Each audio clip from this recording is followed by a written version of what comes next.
সরকারকে পদত্যাগের আহ্বান ফখরুলের। কোটা আন্দোলন ঘিরে দেশজুড়ে সংগঠিত হত্যাকাণ্ডের দায় নিয়ে সরকারকে পদত্যাগের আহ্বান জানিয়েছেন বিএনপি মহাসচিব মির্জা ফখরুল ইসলাম আলমগীর। শনিবার ২৭ জুলাই গণমাধ্যমে পাঠানো এক বিবৃতিতে তিনি একথা বলেন। ফখরুল বলেন, অবৈধভাবে ক্ষমতা আগলে রাখার জন্য এই সরকার এখনো খুন, গুম মামলা দিয়ে হয়রানি এবং রিমান্ডের নামে নির্যাতন অব্যাহত রেখেছে। অনেককে আদালতে উঠানোর আগেই নির্যাতন করে পঙ্গু করা হচ্ছে, পরে আবার বিচার বিভাগকে দিয়ে রিমান্ডে নিয়ে নির্যাতন চালানো হচ্ছে।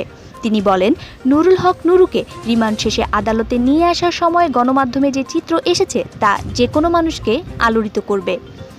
রিমান্ডে তাকে এমনভাবে নির্যাতন করা হয়েছে যে তিনি দাঁড়াতেই পারছেন না। বিএনপির এই নেতা বলেন, ছাত্রদের গুলি করে পঙ্গু করে হাসপাতালে দেখতে যাওয়া, মায়াকান্না এবং সাহায্য করার কথা বলা জনগণকে প্রতারণা করার আরেকটি নজির।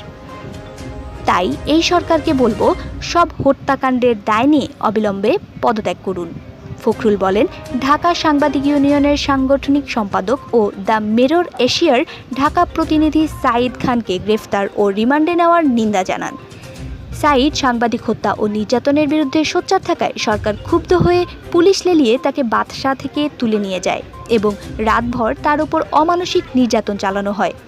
বিবৃতিতে বিএনপি মহাসচিব বলেন, অবৈধ পান্থায় সরকার ক্ষমতায় আসার পরে অবৈধভাবে ক্ষমতা আগলে রাখার জন্য বিভিন্ন সময় বিভিন্ন কৌশল অবলম্বনের মাধ্যমে ক্ষমতার মসনদ করে রেখেছে।